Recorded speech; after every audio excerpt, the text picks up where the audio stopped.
There are moments when reality hesitates, when time breathes in a strange rhythm, and something inside you pauses as if remembering a life you never lived. A hallway you've never walked through feels familiar. A conversation you've never had appears word for word in your mind a second before it happens. And for a quiet moment, you exist between two worlds, the one unfolding in front of you and the one your mind insists you've already seen. Déjà vu arrives softly, like an echo that doesn't belong to this moment, yet clings to it all the same. It feels like truth disguised as memory, or memory disguised as truth. And in that small, haunting overlap, the mind reveals something unsettling. It doesn't always tell the story as it is. Sometimes it lies, not cruelly, but protectively, trying to make sense of a world too vast, too fast, too layered for clean understanding. The first time déjà vu strikes, it doesn't announce itself. It comes as a tremor behind the ribs, a soft tightening of awareness. A moment unfolds, and instead of simply living it, you witness yourself living it.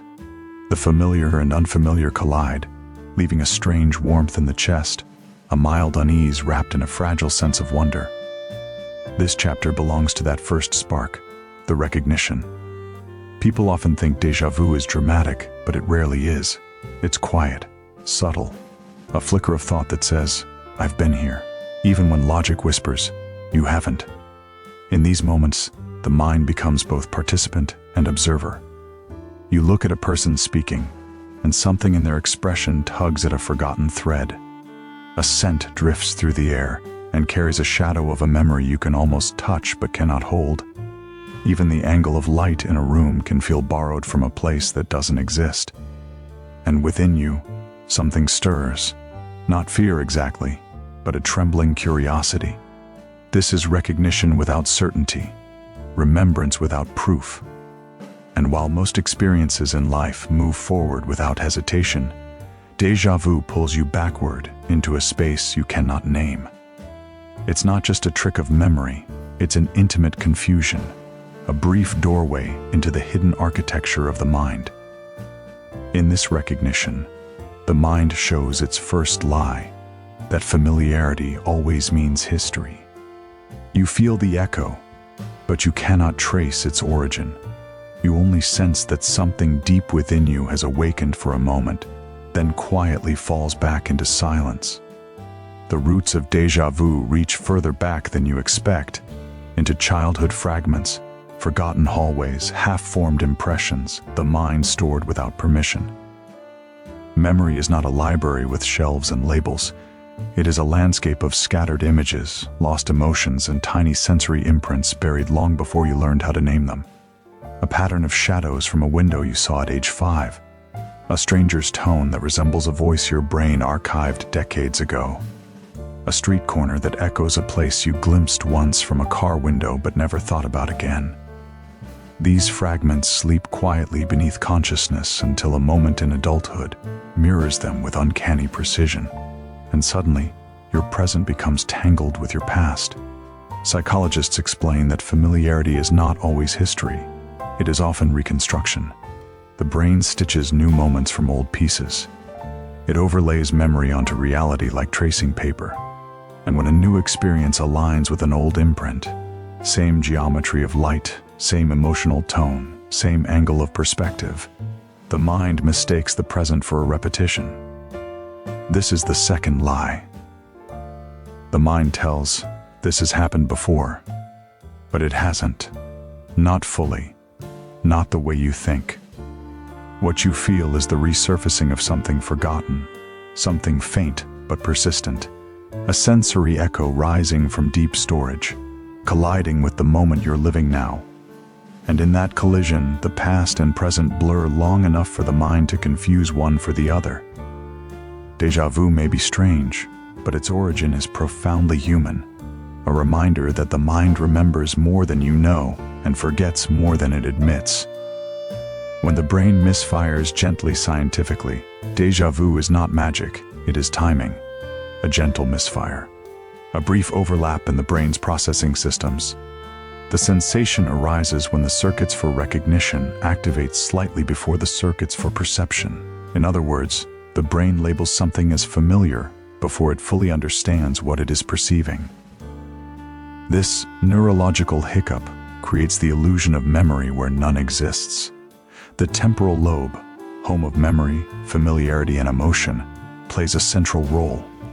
When its signals misalign by even a fraction of a second, the mind interprets the present moment as one it has already lived, like a film glitch where one frame repeats itself before continuing. Yet despite being rooted in brain chemistry, the experience feels spiritual, emotional, almost existential. The brain's error becomes your reality, however briefly. And this is the third lie the mind tells: what you feel must be true. But feelings are not facts. They are interpretations, often beautiful, often flawed. The brain, in its complexity, sometimes confuses internal echoes for external truth. But this does not make you broken. It makes you human. You are wired for pattern, for familiarity, for meaning. And déjà vu is simply what happens when those systems collide in the quiet tension between perception and memory. After the sensation fades, a quiet conflict begins. People question themselves. Was it a sign, a message, a memory from another life, or simply a mistake? The mind doesn't like uncertainty. It searches for narrative, for explanation. But déjà vu resists clarity, and so you linger in the discomfort of not knowing. This internal conflict is not just curiosity, it is vulnerability. Déjà vu reveals how fragile your sense of truth can be, how easily perception can bend. The mind that guides you through life can also mislead you, not intentionally, but through its own limitations. This realization shakes some people, others embrace it, but all feel the tension, the desire to trust the mind, and the knowledge that it does not always reflect truth. This is where understanding begins, not in solving the mystery, but in accepting that the mind is both storyteller and illusionist. It creates continuity where there is none, familiarity where there shouldn't be. And within that contradiction lies the quiet beauty of being human, to question, to wonder, and to feel deeply even when certainty is out of reach. Eventually, the echo fades. The moment becomes memory, and the confusion softens into reflection. Déjà vu is not meant to be solved. It is meant to be witnessed. It is a reminder that the mind is complex, layered, imperfect, and that these imperfections make you human. Integration is not an answer, but a calm acceptance. Understanding that the mind lies sometimes not to deceive, but to protect, to interpret, to organize a world too vast for clean perception. Déjà vu becomes less a glitch and more a gentle reminder of your own depth, the unseen processes shaping your experience, the hidden fragments guiding your feelings. And as the echo settles, you return to your life with a quieter understanding. The mind may bend reality, but it also beautifies it. And sometimes in that fragile overlap between truth and illusion, you meet a version of yourself you didn't know existed.